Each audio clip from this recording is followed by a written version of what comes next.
Switch it up, my selector. Due to some violent content, parental discretion is advised. I know you're gonna dig this.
And happy Saturday. It is another Saturday. Missed you guys last week, but we're back this week for a sucker punch.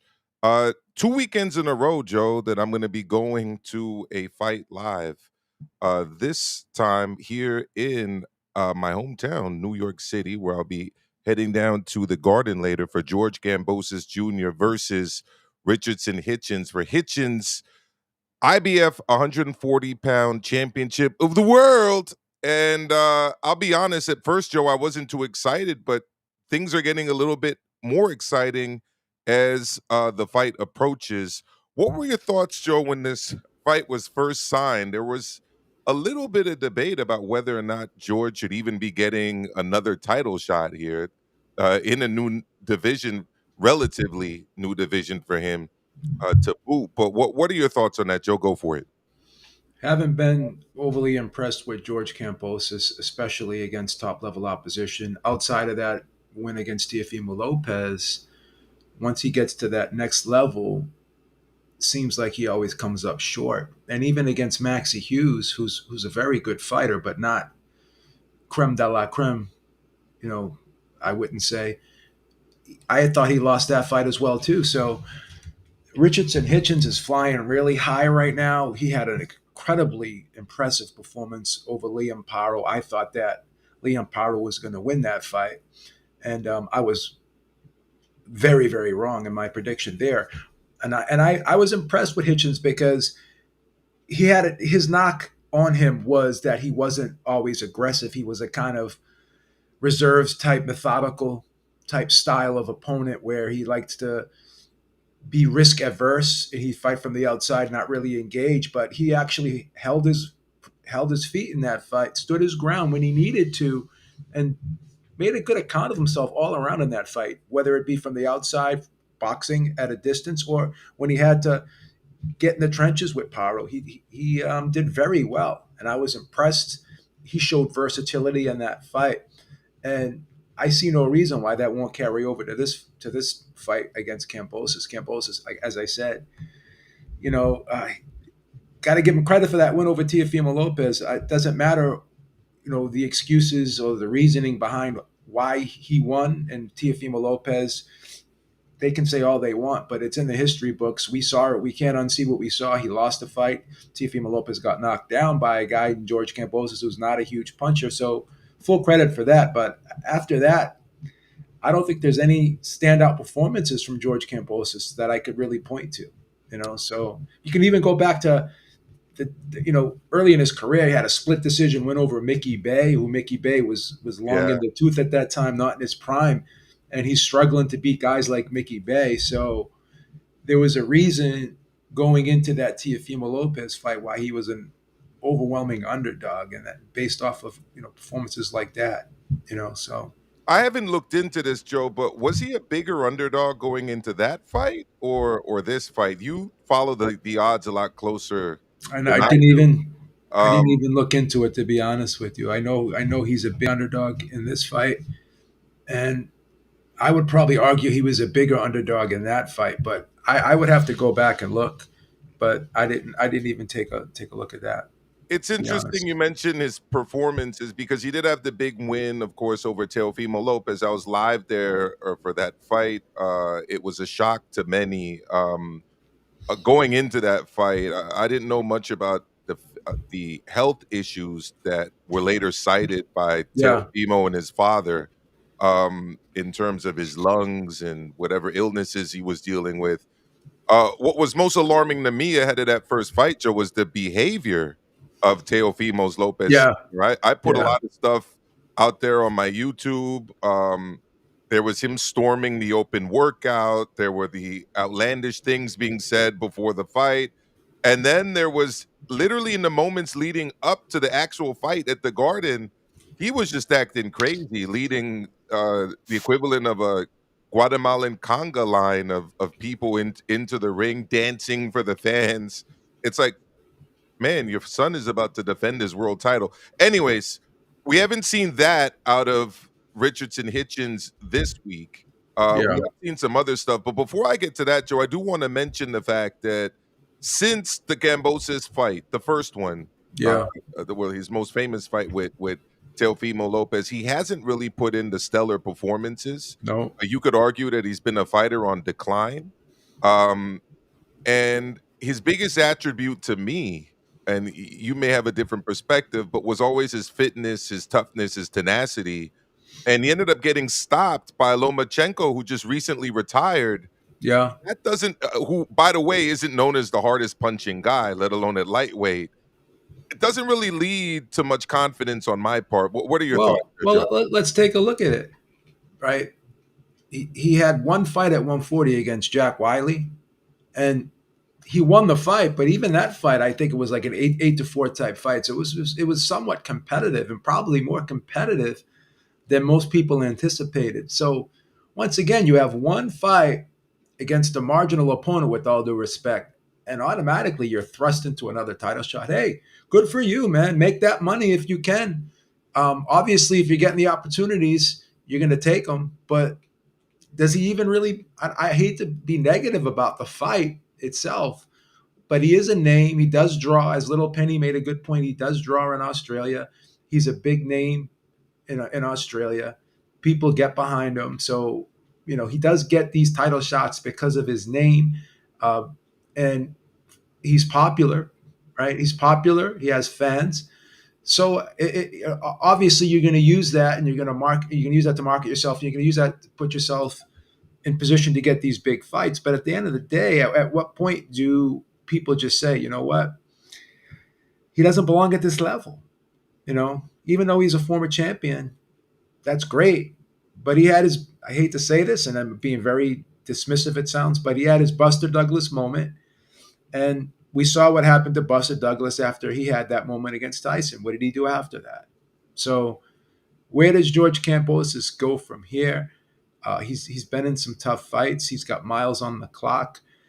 Guys that, like, you can go back to, like I said, Mickey Bay, Lee Selby. These were guys that were past their prime, and you're struggling with these guys, winning split decisions over them. And again, arguably, I thought he lost to Maxie Hughes clearly, in my opinion. So there's been a lot of subpar performances from George Kambosos, and nothing indicates to me that all of a sudden he's just going to do a 180 and have that Teofimo Lopez moment again against a guy like Richardson Hitchins, who's hot right now. He's young. He's a lot bigger, right? He's got some decent power to him. He's fast. He's quick. He's athletic.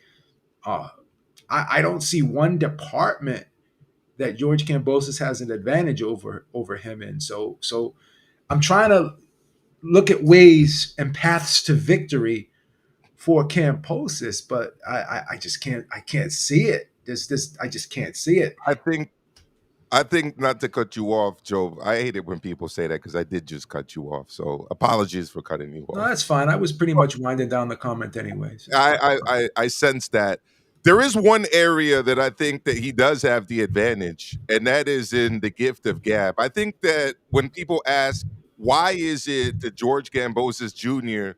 keeps getting these opportunities, I'll be honest, he's top 5 in my books, fight in terms of fight week, fight promo, material.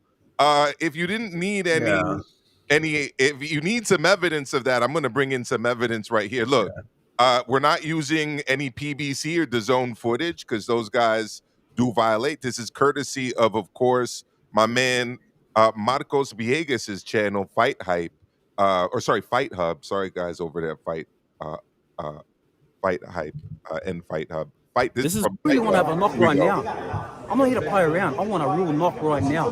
So if he wants to have a crack, we have a crack. Aussie style. I'm from Sydney. Yeah, we're in New York. What do I care? You got your boys, bring your boys. We got boys too. We got boys worldwide. I got real killers that will come in a second. Don't try to play me. Are you getting deja vu being over here in New Yes, York? yeah, it's beautiful. I love it. 2-0 trifecta. And I was respectful, very nice. I told you, not here for talk, but don't come in my face flashing money. Like I am made 8 figures multiple times in the game. You think it's really This ain't real just, or what? this ain't just boxing. I reckon that shit was fake as well, that money. You know, you can get that fake money, that pretend stuff. So there you have it, Joe. That was him there on the mic.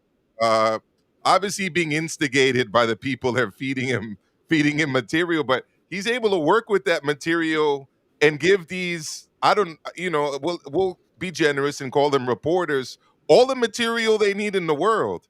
Like I said, top 5 in the game when it comes to that kind of yeah. stuff. George I, Kambosos Jr. Your thoughts, Joe? I mean, I think that was him responding to getting money flashed in his face. Yeah, to each his own. To me, he comes off as a bit performative. I just don't think that's who he really is. He's like you say making like the big wider, like come on. I don't know, man. It's just not coming off as authentic to me, to be honest with you. And he's allowing Hitchens to get under his skin, it seems, and Hitchens is kind of going at him. He's playing the street angle a little bit. I'm from the whole New York. We heard how many times did we hear this? I'm from New York. I'm this, I'm that. Riverside, motherfucker. I mean, this ain't like some Hollywood script. This ain't some movie. You got to get in there. You got to fight the fight, whatever. So, does it matter where you're from? Can you bring that into the ring with you? I mean, Look, you're not jumping out of some alley and snatching a chain or something. Like this is a boxing match with gloves on. This isn't a street fight.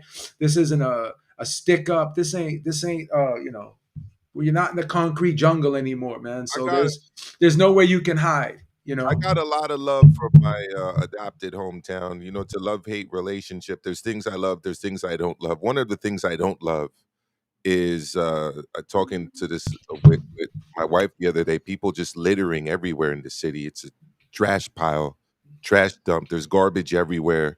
Yeah. It's filthy, and people just don't have much respect for even the areas they live in.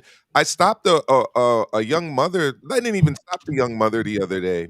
I was actually taking a walk out of the building during my school day, and a lady was on the phone. Her son was beside her, and he tossed some trash on the street. And I politely told the young man, because his mom was on the phone, next time, just please put your trash in the garbage. It's only a few steps that way. Man, I got cursed out for about 5 minutes from this lady. Don't speak to my son. Son, he's a stranger. F this, F that. Ba-da-da-da-da. And so that's one thing. But another thing I really don't like, Joe, is the prototypical New York City fighter who tells everyone, I'm from New York, you're from XYZ, therefore, like, I'm better, I'm tougher, I'm bigger, I'm badder. And it's like, yo, the results speak for themselves. Like, New York City has how many world champions right now? One. In the entire game, in the entire sport of boxing, this city has one world champion. And he doesn't exactly fight like the quote unquote tough guy in there. I mean, he's a pure boxer. He keeps people at the end of his jab. He does doesn't always engage in the firefight moments. We saw that in the fight with Lemos, a fight that a lot of people thought Lemos won, but was at least definitely competitive in. Um, and you know, it's not like he's always getting these shutout performances. So it's going to be interesting to see. Let's bring in Lil Penny. I know Lil Penny's excited. He's probably got a bunch of shrimps on the Yeah. barbie down there. Little Penny's a street dude. Little Penny's a street dude. He knows all about that, man. He's He here knows to, all he's, about that. you know, he's it's Australia's extra territory over there known as New Zealand. He's from the mean streets of New Zealand, You know, man. you got the Western Territory, you got the Northern Territory, and you got the New Zealand Territory out there down under. Penny, what are your thoughts? Yeah, I don't think Kambosos, he wasn't really a power puncher at 135. And then now to move up to 140, I don't think it will translate. Kind of like reminds me when Cotto went up from 140 to 147. He wasn't knocking out guys anymore. I didn't particularly think that Cotto was that powerful at 147. He was at 140 though. He was a beast at 140. That's because of when you start to fight bigger guys, right, and you start to carry more weight, it takes a lot of it does negatively affect you, kind of like what Terence Crawford will experience soon. But I look, I like Kambosos because he doesn't run around in the ring. He does try to go for the KO even though he's not that good. He look Kambosos is like Beebs. I do agree with you. Good analogy about the he had his Buster Douglas moment. I do think that. He was really good at that night, and it was that fight actually was pretty close. It wasn't like Kambosos annihilated. Another split decision. This guy's got the most, arguably some of the most. He's got the most split decision victories like I've seen in Now, a career. when he fought Haney the first time, I traveled to Australia. There was 40,000 people there. That's a draw. That's a draw. Canelo only got 35,000 at the Alamodome. I don't know how much he got for. Okay, well, if you're gonna bring up Canelo comparisons, we have to be honest here. That Alamodome fight took place during the pandemic, and they were making people sit.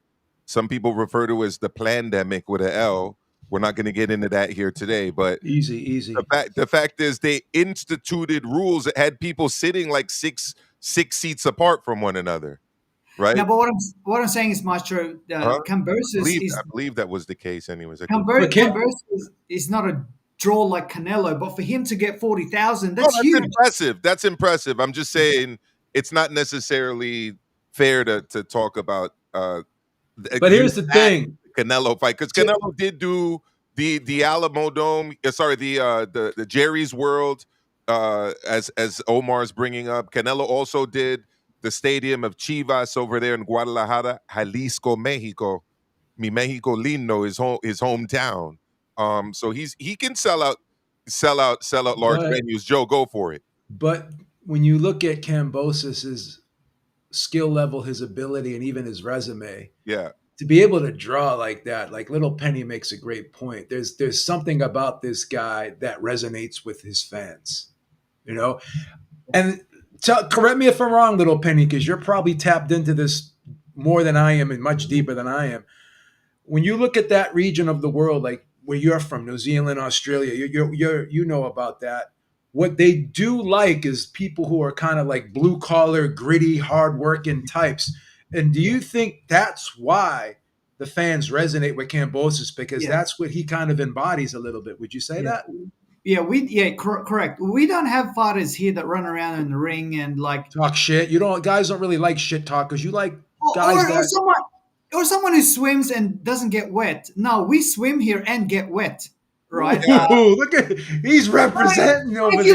We don't really have a lot of down under. We don't really have a lot of boxers who are like slick. You know what I mean? I can't. Yeah, I know exactly what you mean, and I think there's another aspect too. He's a proud Greek, and in addition to being a proud Australian, and Australia has one of the biggest expat Greek communities in the world, and they turn out in droves to support their fellow Greek in George Kambosos. The other thing, and I'd be interested in your perspective on this, you see a lot of foreign fighters that when they get in front of a U.S. fighter, they allow the U.S. fighter to do all the talking. They allow the U.S. fighter to punk them, for lack of a better word.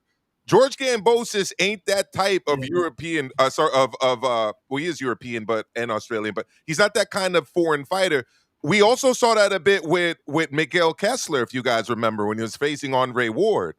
Uh, Ward called him a typical European fighter, and he's like, "Well, you're just a typical American fighter." Like everything Ward said, he had something right back for him. You don't often get that with foreign fighters. You get the Inoues who don't say too much and were humble and respectful. Manny Pacquiao.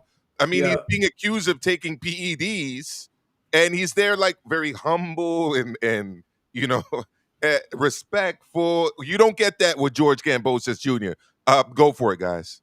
I mean, he's going into the Lions Den. He's away from home. He's going in Hitchens' backyard, and he's not having it. He's not just going to sit there on his hands and let this guy talk shit to him. So I give him credit for standing up for himself, holding his own, and he's saying, okay, yeah, this is kind of like your homecoming coming out party, but if you look at who I fought in comparison to who you fought, look at my resume, look at the road that I've traveled, look at the amount of people that come to see me, the amount of people I can draw and the amount of money I made and the level of opposition that I have faced. In that regard, he's definitely miles ahead of Richardson Hitchins. Now, if you want to look at this fight on paper, that's a different story. But these fights aren't always fought on paper. Right. And these events aren't built around, what's on paper. This is about figures. This is about, people, asses in seats. Right. So Hitchens is no way near Kambosos in that regard. He's no way on that level. There's no comparison there. And Kambosos is trying to let him know, like, you've not come near and touched what I've touched and been where I've been. Yeah. Also, Joe, he's touched 8 figures twice, and this guy's pricing a few grand in front of me. I mean, go for it, little Benny.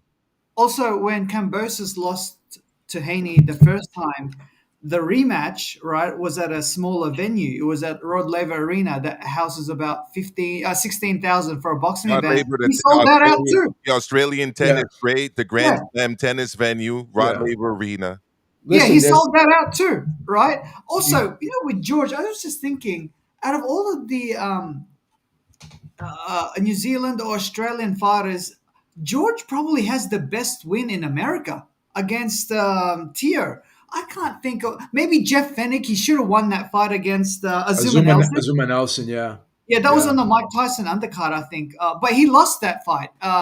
I think it was a draw, maybe. I can't remember. What about Kostya Tszyu? It wasn't the main event fight. But what about Kostya Tszyu over Zab Judah in that unification fight? That was a huge one. But the Russians will also obviously proudly claim Kostya, as they should. I mean, he came up in the Soviet. He came up in the Soviet system. He was born in the Soviet Union. Yeah. He wasn't really an Australian fighter. Whereas George Kambosos learned how to box in Australia. He was born in Australia. And was born in Australia. Whereas it would have made more sense. Kostya Tszyu actually returned and currently lives in Russia right now. Go for it.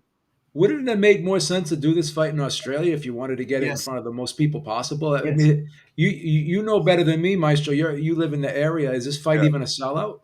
I don't think it's a sellout. I think some of the fight week stuff may drive some tickets. How many people fit in this arena? This is a 4,000 at 4,500 seater, pretty much. What they do for some of the smaller shows is like the very back rows, they'll taper them off. Yeah. So even if they do announce this as a sellout, I don't know if the whole venue will be open. But George Kambosos Jr. does, again, represent Greece. New York City has a huge Greek population, especially in Queens, in a neighborhood called Astoria. I told Jim Kambosos last time I saw him, I haven't seen him all fight week because I've been working, but last time I saw him, I was like, you guys got to go to Astoria. You got to go to the Greek restaurants. You got to go to the Greek barbershops. You got to speak to the Greek community here. Go, community radio, whatever, local people. Get the community involved because they'll go out and support if they know what's happening. Now, as to why uh, George Kambosos has his popularity, I'm going to play a little clip from before the Teofimo fight. And I think You like this guy, man. You like this guy's Here we shtick. go. I could see, man. I like foreign fighters that stand up for themselves. I'm not Yeah. going to deny that. I get it. I get it. So let's have a look. Let's have a listen. Here we go. It's personal for him, for whatever delusional reason he has. But I'm here for business. That's why I'm dressed like this. I feel great. I'm cool, calm, collected. I'm ready for a war. I'm ready to take everything he's got in New York City. Same personal for me. There you go. I mean, Maestro, See, I do. Just to be fair, right? I do Yeah. think that those Greeks or even Italians, they're like fourth generation. They don't. For example, like Paulie Malignaggi, when he was coming up, I don't think there was any. When he fought Miguel Cotto, I don't think there was one Italian person there except for him and his father.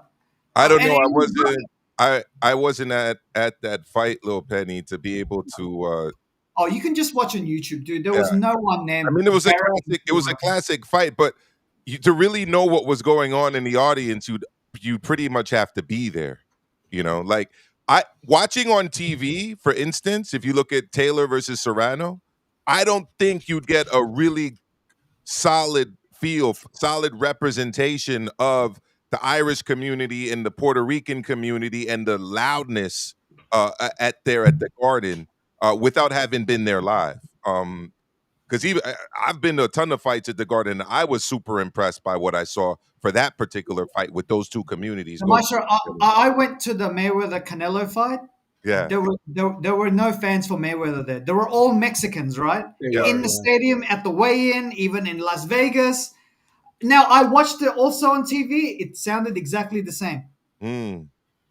You can tell a little bit. Yeah, I agree with you that you can't exactly tell. Like it's, but you can tell because I have noticed that after maybe the 1960s, the Italians weren't supporting any more Italian boxers. Like even like Paul Spadafora, remember him from Pennsylvania? or even that guy who. No, that's not true. That's not true. I'm going to give you one example right now that he got a lot of support.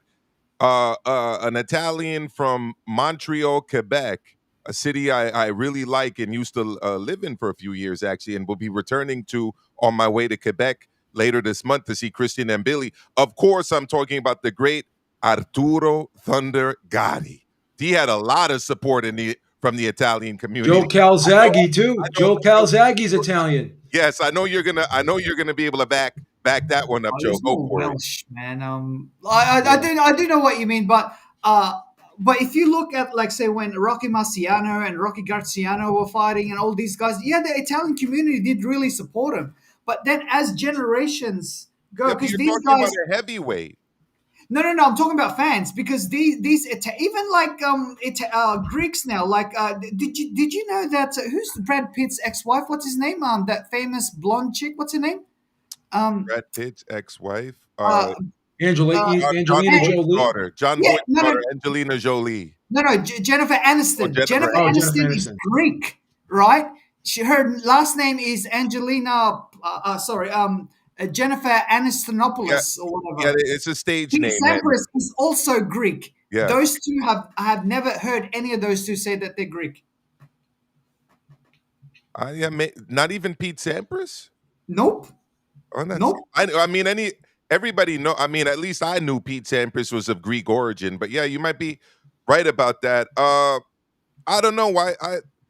I've lived all over, so I've seen Greek people in various places. London. There's an area in Toronto called the Danforth that's flooded with Greek people. I've That's- always known Greek. I went to school with a few Greeks. They're very patriotic, very. That's because that's very Maestro. proud That's of their because culture, of their history, of Yeah. their Maestro. civilization. Yeah, That's because George Kambosos is second generation. He can speak Greek. Pete Yeah.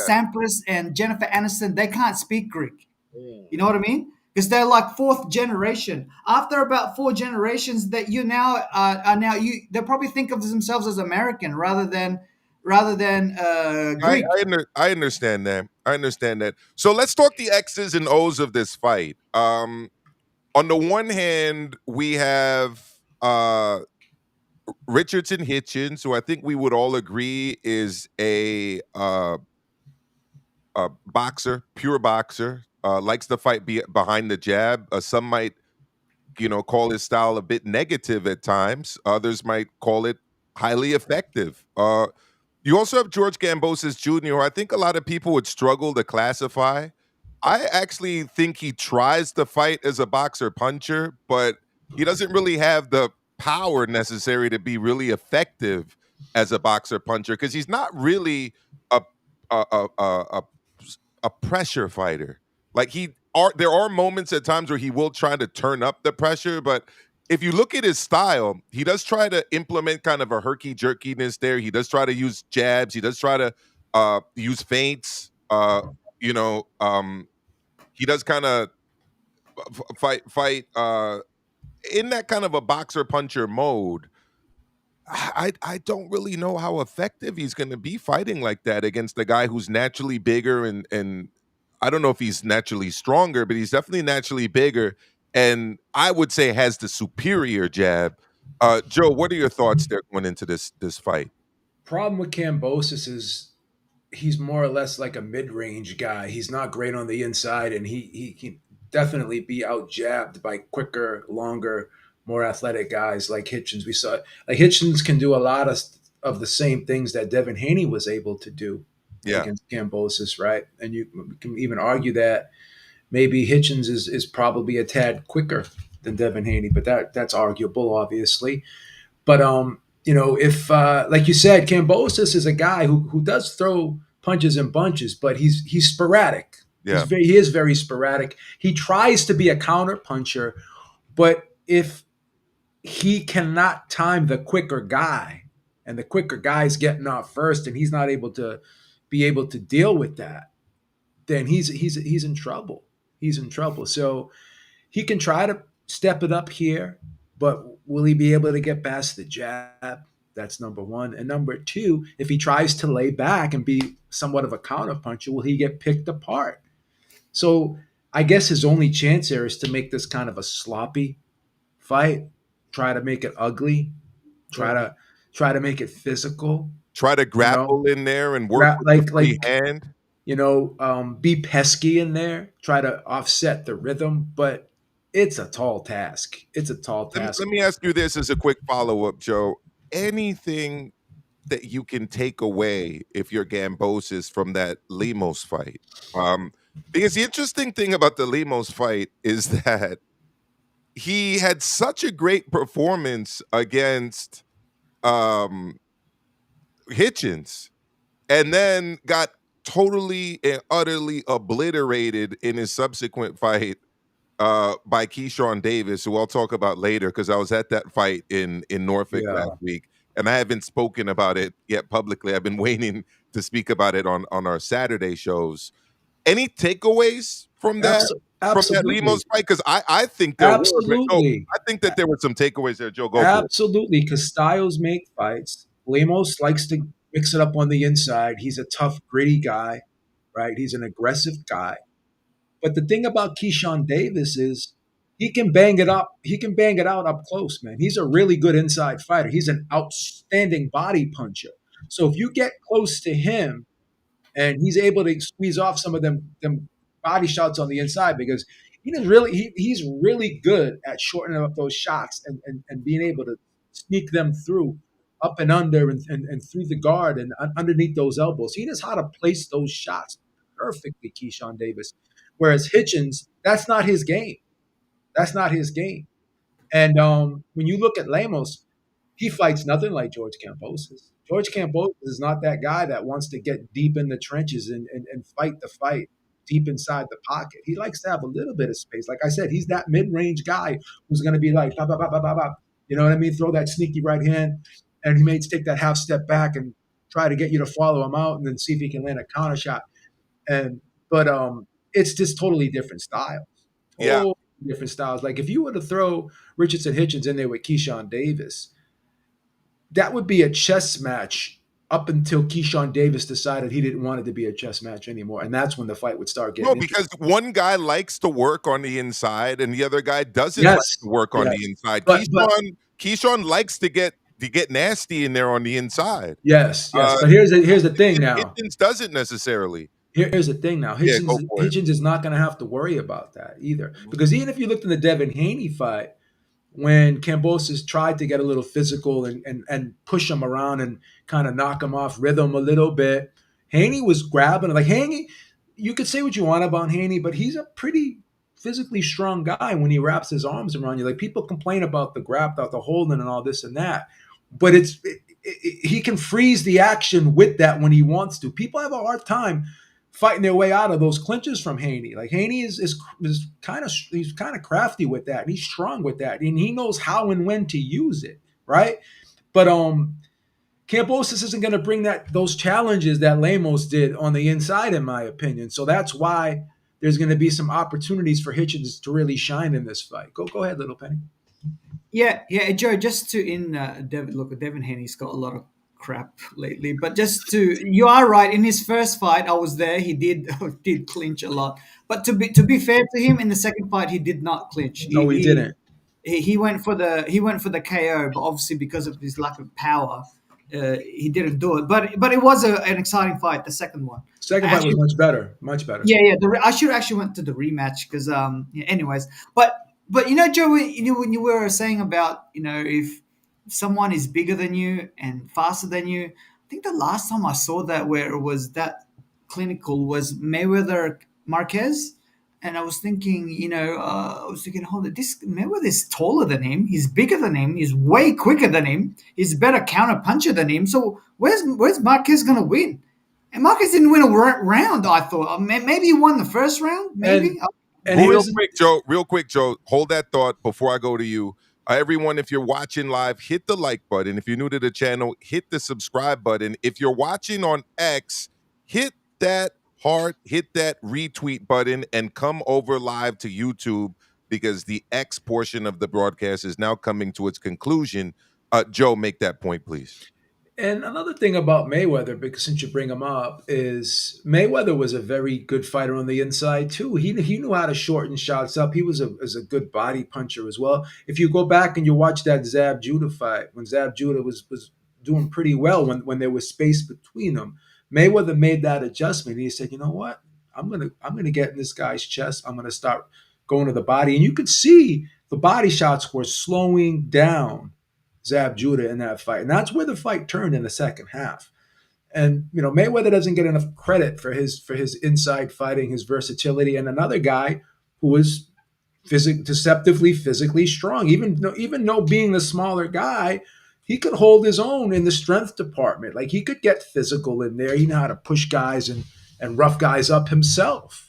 Right? Joe, Marquez's best weapon is the uppercut. I don't think Marquez even threw an uppercut in that fight against Mayweather. That was one. Yeah, that you could argue that's one of his best weapons. But he also had a hell of a right hand as well. Yeah, he did. It's good straight right hand too. He only landed it once, and Mayweather took it, right? Yeah. And also, it's a bit suspect. I don't know why people don't talk about this because when people say. When what's his name? Paulie Malignaggi says that everyone did drugs in his era except for him and Chris Algieri. Okay, then Mayweather should too, dude. Mayweather got hit by a cannonball against Shane Mosley not once, 3 times, and he recovered not the next round in that same round. I was thinking, wow, that is he got tagged hard by Zab. What type of drugs? I'm going to stir the pot here and probably get myself in trouble, but what type of drugs was Paulie talking about? Like when he says he did no drugs, did he mean recreational drugs too? Because I heard some. Again, this is just me hearing things. I can't verify any of it, but I heard some things about Paulie Malignaggi. Let's just leave it at that. Let's just leave it at that, and let's go to the weigh-in here. This is courtesy of. Yeah, I'm glad you're bringing this up because I want to comment on this. After. My guys over at Fight Hype this time. Last time it was Fight Hub. This time it's Fight Hype. I got my guys over there: Kevin Garcia, Johnny Boy Quick, Ron, another one. Here we go.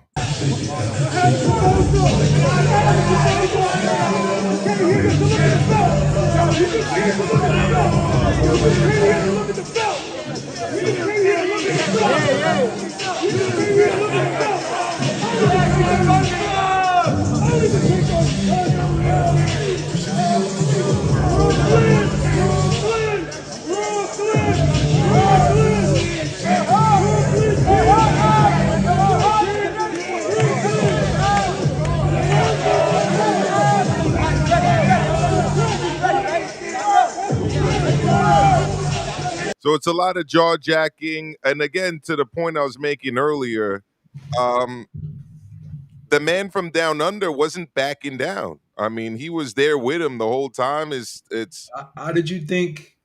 Because I've heard people say, and I saw Devin Haney tweet this out, saying that he thought Hitchens looked a little dry, looked a little bit emaciated, looked drained and drawn in at that weigh-in.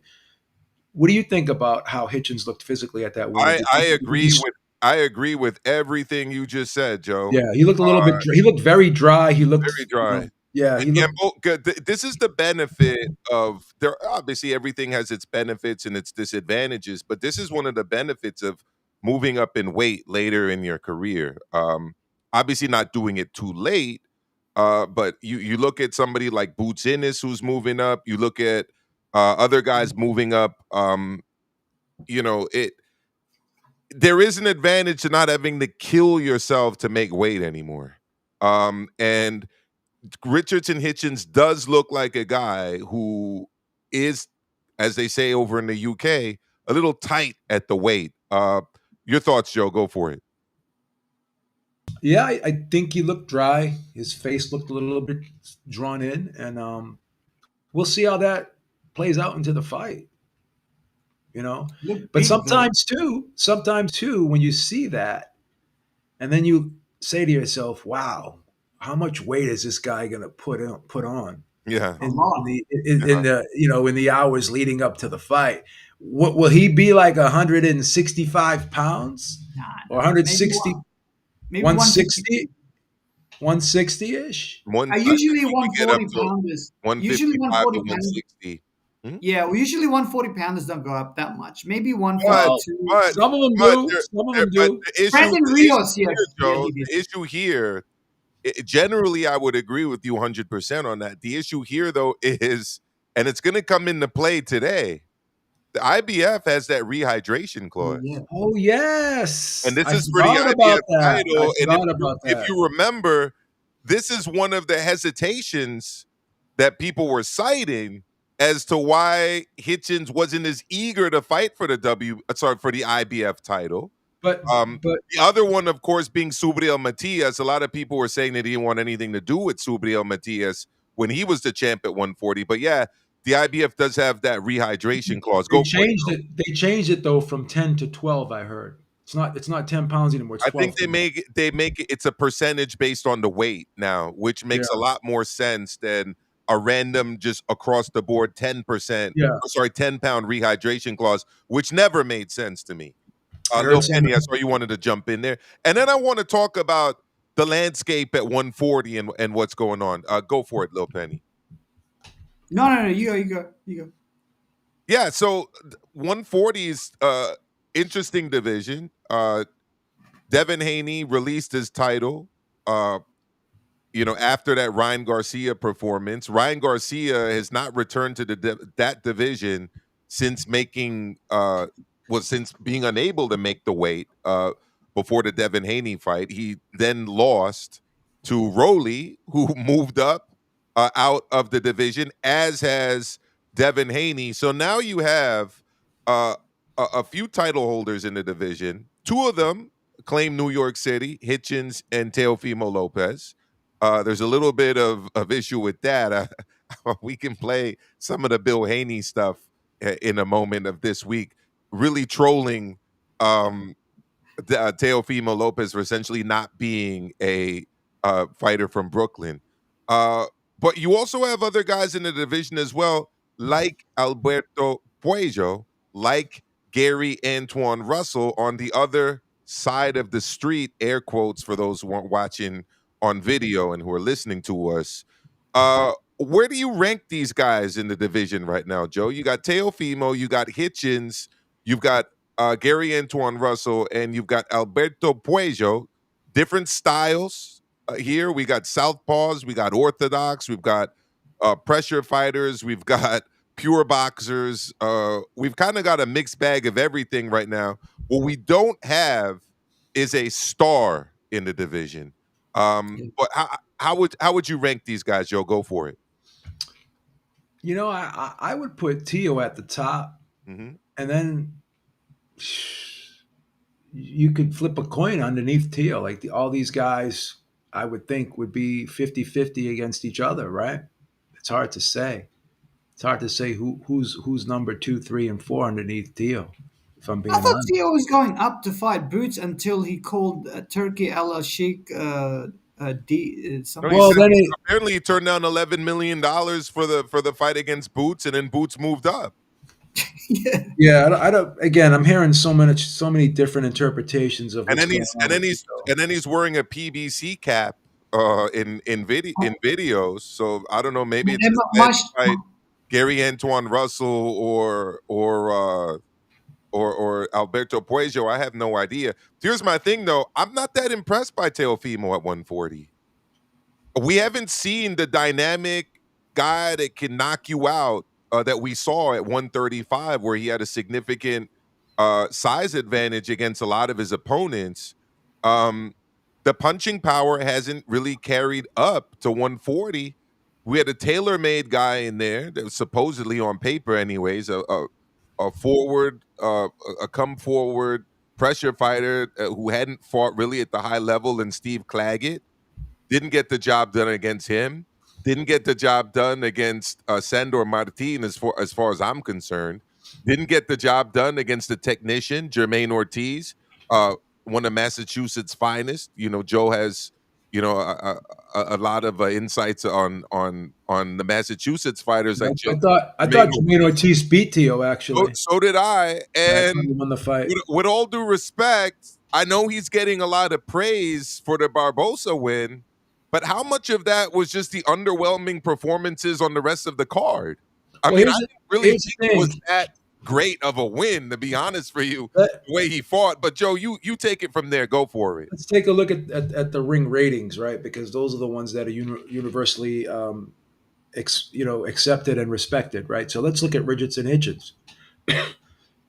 We can go to the Lemos fight. He didn't look like we if we go down the list of these fights, we can point to all these guys and saying they've shown inconsistencies throughout the course of their career. So there's nothing from Richardson Hitchens all the way down to Arnold Barboza and Liam Paro on this list that suggests that anyone really stands out and separates himself from the other, except for Teofimo Lopez, does have the more signature wins, like that win, over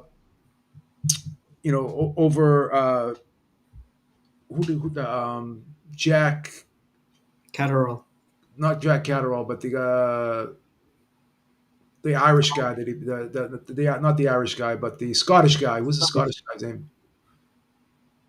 The Tatar, whatever his name Oh, is. the guy that Josh Taylor. I can't believe I was drawing a blank. That went over Josh Taylor when Sorry, Josh I Taylor. was on mute. I was screaming Josh Taylor, but I Yeah, just looked at my that- mixer that- and I was on mute. I can't believe I drew a blank there. But when he beat Josh Taylor, that was like he beat like the guy at 140. Like when he beat Teofimo Lopez, he beat the guy at 135. So he's the only guy that really has beaten the man who beat the man. So like that win over Josh Taylor, it was a good win at 140. The win over Barboza was a solid win. He never fought Matias, but see, none of these guys really fought each other. Like Liam Paro fought Matias, so that's a good guy. But by him fighting Josh Taylor, he proved that he could beat the man. So that's probably his biggest win at 140, and that's the standout win. And you go down the list here. Yeah, but let's pause there for a second. Well, let me just finish the point real quick. Let me just Okay, finish the go. point real quick. So Jack Catterall beat Josh Taylor too, and you could argue he beat him before Tio did, but he never got credit for it. So, but then Jack Catterall, struggled against Barboza. He had a mishap there, right? So All I was gonna add in is that I mean, people say a Monday morning quarterbacking this, but Josh Taylor at that point was coming off of Yes. questionable wins. There were Yep. people who thought he didn't he lost the prograde. I wasn't one of them, but it was a very close fight. yeah, I thought We've now since seen Progray's level. And the first fight with Catterall was also highly disputed. Again, I thought he won the fight. A lot of people didn't, though. And then, of course, there's the issue of him being effective at 140 at that point in his career. I mean, he was killing himself to make the weight. And then we've seen his level later on, at least at 147, against the likes of a British fringe European level guy in Echo Esso, man. So, But see, you know, all these guys have losses except for Puyo, but Puyo never really stepped up the opposition. So you look at Catterall, he loses to Barboza, right? You yeah. look at Liam Paro, he loses to Matias. Excuse me, he loses to Hitchinson. Hitchens, excuse me. You look at Matias loses to Liam Paro. So there's a lot of no one you could point to performances in each of these guys where it makes you say, he didn't look great in that one, and Except for Alberto Puello. yeah, Puello, but Puello never stepped up. Yeah, I would consider his win against Gary Antoine Russell and against Sandor Martin good wins. But the Martin fight was again those But they were both split decisions at the end of the day. they were both arguable fights that he could have lost. Yeah. Yeah, So, they were split decisions. to be fair, though, those are good wins, but they're not like I'm Josh just saying Taylor. they're better wins than most of these other guys on the list. That's my only point. Yeah, And to his credit, he is fighting Subriel Matias in his next fight. yeah. So that's good. If he beats Matias, then he He's probably if he beats Matias, he's my number one in the division. Wow. Here's what I yeah, I mean, look at those wins. Sandor Martin, Gary Antoine Russell, who is undefeated, Yeah. Subriel Matias, who almost no one wants to fight, including Teofimo Lopez. Yeah, you can make an argument. What are we rating Teofimo on? But even his win, even Puello's win over Martin, you could argue he lost that fight too. So but you can argue the same thing for Teofimo. Yeah. So what I'm saying There's is no breakout star in this division is my point. Yeah, that's what I'm saying. Like all of these people have question marks, but the reason why I would put Tio number one is because he was the guy who beat the lineal champ at 140, which was Josh. Yeah, and he's had better opposition And, too. and he beat Josh Taylor more thoroughly and soundly than I've ever seen Josh Taylor beat. But I don't trust him though, Joe. Tio, I mean, I do think he's the best in that division, even though that division is trash. I don't trust it because whenever he fights someone bad, he fights to that level of he fights to his level of opposition, which means that's a sign of you're good, but you're not great. Because usually when you're great, right, when you fight someone bad, you knock them out. Like you know what I mean? Like I just think that it's a bad sign when someone fights to your It seems like there's something missing psychologically from So Tio. let's we had a lot of bad blood. I don't know if you guys remember this. Remember this? Remember that fight? Yes. Yeah, that was Vargas versus De La Hoya. There was a lot of bad blood there. It seems like there's a lot of bad blood this week here in New York City. So I'm going to ask a twofold question. Number one, I'm going to go to you first, Joe, because it's kind of the theme here.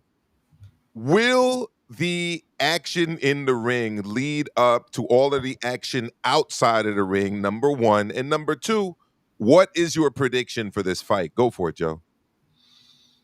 I don't think it will.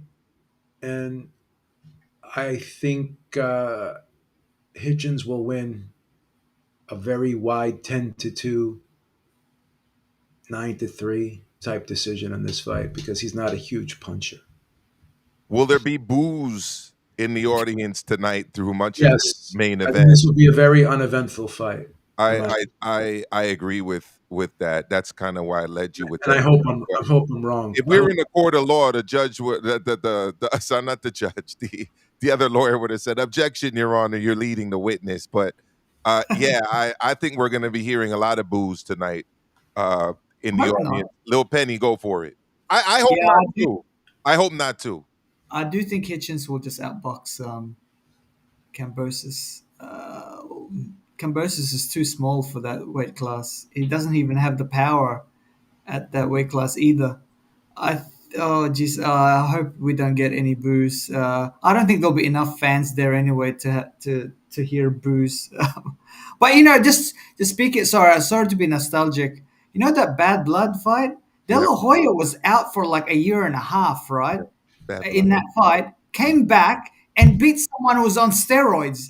Dude, and he knocked them out too. Like, man, that is like, Yo, and, Delo is and people also, don't give him credit for a lot of these yeah, epic fights he was in. They and were great fights. people forget the whole of Mexico was against De La Hoya Yeah. because they were going for Vargas. Even Julio Cesar Chavez was walking with Vargas at that fight. If Yeah. you guys watched that fight, the entrance, so Julio Cesar Chavez was with him, right? And De La Hoya knocked him out. And he did a little like Ali dance when he knocked him out with his famous left hook. Yeah. Also, Jim Lampley really called a great fight on that. If you guys watch that on HBO version, it's Yeah. the best. Oh, absolutely. So, on that note, guys, I want to remind everyone to make sure they watch this channel tomorrow night, 6 p.m. Eastern, 3 p.m. Pacific. It is Eric Lorda, the great Eric Lorda, and my main man here, my comrade Joe Habib. They got the best Sunday night boxing show in the business. It's Ringside Reporter Live. It's the flagship show, 6 p.m. Eastern, 3 p.m. Pacific, 11 p.m. if you're out there in the UK. Not sure what the time is in the Australian territory known as New Zealand down under. After lunch. Kiwi time after lunch. So there you go. You're used to it down there. It's a Monday show for you, right, Lil Penny? Yes. There you go. So make sure you tune in and make sure you join us for hour number 2 of today's broadcast, because for hour number 2, we're going to be talking about the big news that dropped this week, the big news that dropped about this fall, late summer, maybe, actually, technically late summer.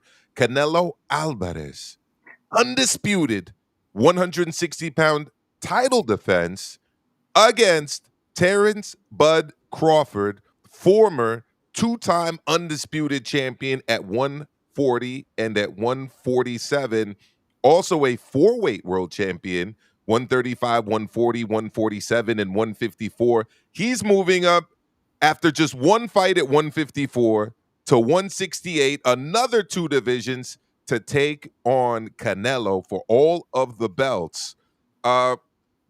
Turkey says he doesn't want any more fights with runners. Terence Crawford isn't a runner. At least he hasn't been at the lower weight divisions.